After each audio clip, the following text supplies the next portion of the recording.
I started, I guess, like properly designing in my second year of uni because I was living with my mate Rosie, who she started a brand called Knee High that I'm repping today. Yeah, looks good. I was just really inspired by like her work ethic, and also like I had a plan for quite a long time. We designed something together, and that was kind of like where it started. I've always been creative. Like, I've never been very good at academic subjects, even in school. I've always loved art, but I basically started studying music, dropped out of Basvic, went to BIM, studied vocals for 2 years, moved to London. Oh, you're a singer? Yeah. So I was singing, and I played guitar for, I don't know, since I was like 6, 7. Started studying vocals and then went on to do a degree in vocals, and that's how I moved to London. I hated uni. I never went in, and I basically got myself 2 jobs, and one of them was at Paul Smith, which is like, you know, like the suit, men's like, suit store. Yeah, just really inspired me. I wasn't expecting it to, because it's not exactly like my kind of style, but there was just like so much thought that went into all the garments, and I started realizing that like through music, that all I was looking at in performances and music videos of musicians was like the garments and how they were captured on the front page of magazines and stuff like that. So I dropped out of BIM again and went to London College of Fashion. You've done a full 360 then. Probably a lot of people don't know that about you, is that you did study music first. I have a massive problem with like being told what to do. I'm very stubborn, and like as soon as someone's like, oh, you have to do it like this when it comes to something creative, I'm like, just who like says? yeah, like I can't do it anymore. I really get inspiration from the most random things, like animals, things that I see on a walk, my mum's old photos, cartoons that I'm watching. Like, I love a lot of like old school anime. I think the art is like amazing. Architecture, like music videos a lot of the time. In like 3rd year, this guy called Raph assigned to me. We all got like our individual tutors, and he was like so amazing and so out there and so like arty, and he would be like, literally find inspiration in anything, like literally anything. Like, he made shit out of like clay and like did 3D printing. I've started using kind of like pressed butterflies and flowers and like images and stuff like that, and he was like, just go crazy. I love Grace Jones just because she's like badass, very like fearless, very. Is that the one that you did your art piece on with the cigarette coming out the? Yeah, that was amazing. I love Tim Walker. He's like the blueprint for me in terms of photography. I think it's amazing, like the mix of fantasy. He still manages to make it somewhat like accessible for people. And Nick Knight as well. I love his work. I think it's really, really like just otherworldly, and it almost looks like a painting. It's different. And that's what we need. Yeah. And I love Alexander McQueen. I love him. I think he was next level visionary. I watched a documentary the other day and I was like, wow, this guy. Yeah, I think it did. After dropping out of my last degree, I was like very skeptical. Yeah. But it taught me to stay inspired, to be honest. And even though like I wouldn't say I learned a lot, I think you get what you give, and you give what you get with those situations. You can't just go in and absorb the information. You have to be really practical. But it was really fun. Like, we had really, really practical lessons where they would just like dump a bunch of like random stuff in the middle of the room, household stuff, and they'd just be like, right, we've got a model in, or we've got like a performance artist in, here's a studio backdrop, get into teams of 4. Like, you know, a RuPaul episode. It was exactly like RuPaul. I would not say the looks turned out as good as the Queen's. It got you used to working with people, completely different people who you wouldn't necessarily work with normally, which is I've definitely learned in the industry. I think it was. I mean, I've always had a love for London because my dad's from London. It was better than what I thought it would be, in terms of I almost forgot that it was a big city, and it was just kind of like a place where there were like-minded individuals, I guess. There was no kind of discussion. Like I went and saw Bristol, but I knew that I wanted to go to London. Yeah, London's more of a hub, isn't it? And it's probably easier to network with people who are, like you said, like-minded as well. As like a model as well, like the showrooms and the HQs and the places that you would go to castings, it's all based in London, so it's a good place to be. Do you ever find it too busy? Yeah, all the time. It still really overwhelms me because I don't really have an off button when it comes to work, so I need to like come back here, have a moment, go back up again. Yeah, you need to go on the beach and, you know, clear your head. The beach fixes everything, I swear. It really does. 100% photography. It was almost like all the other things were a stepping stone too. Okay. I'd be on set, you know, helping people or like styling people, and I'd just be looking at the photographer and I'm like, I just want to be doing what you're doing. But you must have done photography maybe at university, or did you just completely learn yourself? They didn't even really teach us at university. They would show us these image references and I was just like, I really want to do that. And then when it came to like self projects, obviously we had no budget, the teachers would be like, look, you have to style this look on a model, take the photos yourself basically. And so it just started from me taking photos of my workbook. You're kind of like a self-taught photographer then. And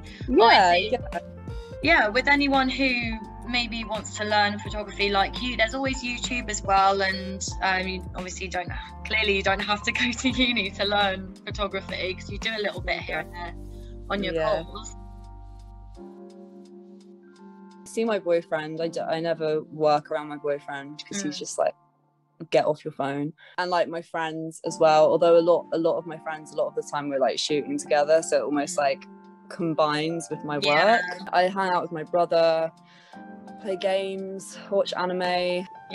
It's quite a big variety of things. I love to just go out in nature, to be honest. That's like the only way of switching off, like walking to the beach or like going to a forest or something. Do you have like a time schedule on your Instagram when you post and stuff? Because you just you're interacting whenever you please and whenever you want. I just whenever I feel like posting, I just post. I don't have any sort of schedule. I don't have, you know, the Instagram planning thing where you can like see what the posts are going to look like. I don't know. That's amazing, because it looks like your Instagram all goes together, whereas mine's so bloody messy.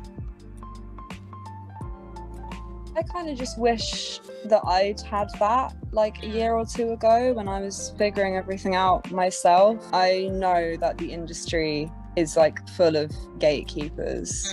That's the way it is. There are a lot of people who kind of like the position they're in, and they don't want to let anyone else in, which is very strange because it makes people see the industry, the fashion industry, as like this kind of exclusive nightclub where like you have to be on the list to get in, and that's just not the case at all. People really don't know where to start, especially if you're self-taught or like if you don't have a lot of money. You really just like need some free advice, because I think that was really amazing of you, because not, like you just said, and not a lot of people would do that. And I think it is important to share expertise and support each other, because I mean we all came from basically nothing, I guess, if you want to put it that way, in terms of no knowledge, no experience. And to be honest, I didn't realise when I did it. I just kind of thought I was answering questions, and then afterwards people were like, oh, thanks for that. And I was like, that's really sad that like people aren't just doing this, you know? Of course. There are lines I won't cross. Like some people ask me almost like for a step-by-step guide of how to edit. People should kind of take the base information and then do with it what they want, rather than trying to like completely mimic. And you know, and all my friends who are artists feel the same. It's like, don't do what I'm doing, because I spent so long trying to figure out, like, it's like a personal thing, you know. Your work is unique and individual to you, and you know, it's good to share expertise and stuff, but you know, take that and then make it your own, because that's you can give someone all the tools, but like you can't build it for them. Like you just, you know, do your own thing. I made the page in 2019, like end of 2019, maybe like Christmas time. I was in second year, and then one of my really close family members passed away, and she was like the only person who was like, no, like go do it. And so then she was your motivation. She was like, yeah, what you're doing is absolutely fine, like keep doing you, basically. Yeah, and it kind of all fell into place. Like when she passed away, like we randomly got news that like some money was coming through, and I'd always said like, oh, if that happens to me, I'm not gonna waste that money, I'm gonna put it aside and make a business with it. And then it was kind of in second year, and they were like, oh, you need to start thinking about what you could do when you graduate. And I'd worked quite a lot of jobs in London that I felt as though I hadn't been treated very nicely, or like they just turned out to be a bit of a nightmare. And I was like, why can I not just work for myself?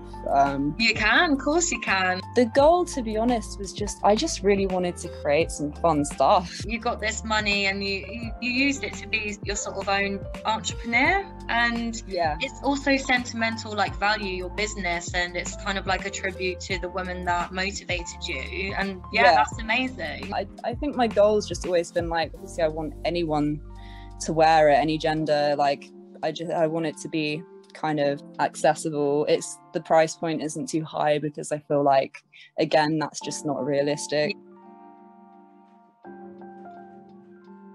Like a few, because obviously I'm in different like avenues. I guess for me, one of my biggest achievements is actually I shot a 10-page spread for ID magazine. Oh my which god! Is like in print, and I'm doing a high snobiety print one as well. This month is, to be honest, the biggest achievements. I got to work with Sony Music on something. My clothes are going to be in Cosmopolitan print as well. So like, there's basically going to be a period in time in a few months where I can go into a shop and like 3 magazines, I'll be able to actually like physically look. And for me, that's really important. I don't really care too much for like social media success. It's more just like actually being able to keep something and then, you know, like show my like grandkids. Like, a handheld portfolio of some sort, or like a magazine. Where everything's online now, I don't feel like it has the same effects than when it's actually in your hands and you're flicking those glossy pages and you're like, your work is on there. It must feel amazing to have that. The biggest achievements have just been kind of like things I haven't realized until afterwards. The ASOS thing obviously was really exciting, and I've got to work with like some of my favorite musicians, so that's really fun. Like I said before, I think it's like the people that kind of paved the way for me. My parents as well, they've always been really, really like supportive of any sort of creativity that me and my brother have wanted to showcase, which is a privilege in itself, because not everyone can do that. A lot of people are restricted to like academic careers. My drive definitely comes from like being allowed to do that. I love to see like things in my brain come to life, to be honest. It's such a nice feeling. Like a lot of the time my images are from like dreams that I have, because I have very vivid dreams and I always remember them and I always write them down. So seeing stuff like that like realized in like a physical way is really rewarding, and also just like making my family proud and just all the classic stuff. Funny story. I shot a music video in like a swimming pool, and I was just in the pool for like maybe like 5-6 hours. Oh my god. And I came out so wrinkly. That was like quite an interesting time. And like I had my hair dyed like really, really bright blue, and it was all like coming off like into the, like just going everywhere. The fashion industry is so glamorous. Yeah, really, really glamorous. I shot with a bearded dragon and it shat like all over the model. That was really bad. No! Yeah, that's a funny one. Be too worried about like having a clear path or a clear like idea that you want to stick to. Like a lot of people are like, I will just be a film photographer, or I'll just do this. Like, just really do what brings you joy and like that you find fun, and anything that you can access. Never be afraid to ask people in a different position to you for help or inspiration or advice, anything like that. If there's a magazine and you're like, oh, I really want to work for them, just email them. Like, because you don't ask, you don't get, really. For a very long time, until you get to a point where people are kind of coming to you, which I don't think comes super easily. So yeah, just really get stuck in and don't be afraid to ask people for help. Take it as a blessing, like all the rejections as well. Like, don't be afraid to ask people for constructive criticism. If someone says like, I don't think you're right for this job, be like, oh, could you give me an insight as to why or what I need to improve on? Because a lot of the time they'll give you really helpful advice, and it can just really help you grow. Trial and error, and you know, if you make mistakes, you learn from them. Mistakes are great, honestly. I got to the point now where I get excited about mistakes. I'm like, ooh, what's it going to teach me? Thank you so much for talking to BMBC and myself. It's been an absolute pleasure, and I wish you all the best of luck in the future. Thank you so much, Sarisha.